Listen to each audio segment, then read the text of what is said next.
I said, well, you know, drill holes are not much bigger than nail holes. He said, they are. I said, well, you either want this on the wall or you don't. Well, basically, my wife created some poetry some time back, and I thought, well, she nagged me to try and get it to illustrate, and it was quite a challenge. And so to make that challenge more interesting, I decided to do them on big, very large, 6.5 by 4 foot images, and I did them in pastel. I think they didn't come out too bad. I had to make the boards myself because you can't get any pastel paper this size, and I used blackboard paint. I had to finish that off with some pastel finish, which gives you the ability for the grit to be able to adhere. I did spray it a little bit after, not much. It's still very soft, but I think it worked out well. And then I painted the frames yellow to give a kind of cartoon type expression. Well, the story is about a young man who is extremely messy, and it's based on our son when he was younger. That was the inspiration of the poetry. And the idea was that he needed to get his act together and tidy up. And I brought in the concept of a vacuum cleaner. It is called the Greedy Vacuum Cleaner. The Greedy Vacuum Cleaner. That's right. And I made the vacuum cleaner more like a living creature as opposed to the upright standard vacuum cleaner. Yeah. So it's a cautionary tale.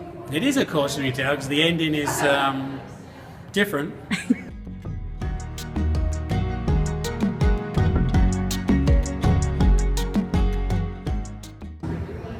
I have been interested in wood and forests my entire life. From a young age, I gravitated to forests. I grew up in hardwood forests, and working with wood was something that I gravitated to at a very early age.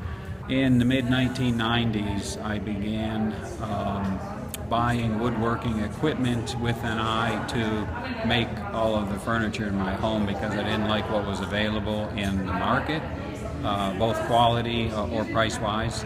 And that turned into 10 or 15 years ago, I bought a wood lathe and began to make things on the wood lathe. The early things were crude and ugly, but a lot of fun.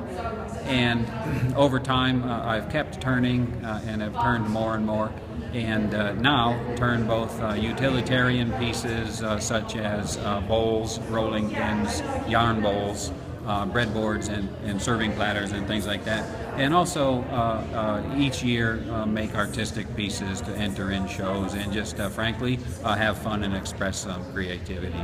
My favorite woods are from New England, where I grew up, and include white oak, black cherry, American black walnut. I do a lot of work with an ash that grows locally, the green ash tree. It's a beautiful tree. You can get beautiful wood from it. I've got a piece over there that's made from a piece of highly figured green ash. It's a really pretty wood, and I hope that the bowl is as pretty as well. And I turn quite a few different forms. I turn low open bowls and platters. I turn vases. I'm beginning to texture and carve on wood turnings and get into some things that aren't necessarily even round, which is a little unusual for things that come off the lathe. Well, thank you so very much for sharing that with us, Steve. Thanks, Laura.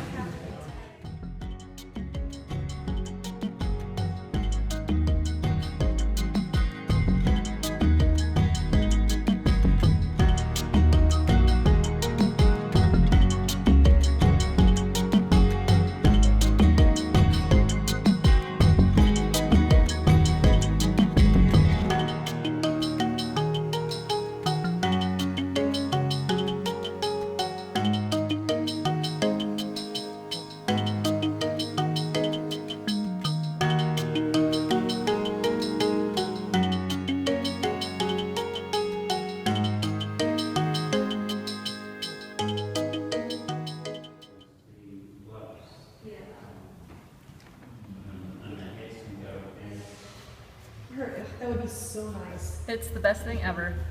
Yeah, it would save me a lot of time. You're not recording this, are you? No, not at all. Learn from having a broken foot. There is more to life than having a pain nails. And you can just.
I do oil on canvas, larger scale paintings in typically in vivid types of colors.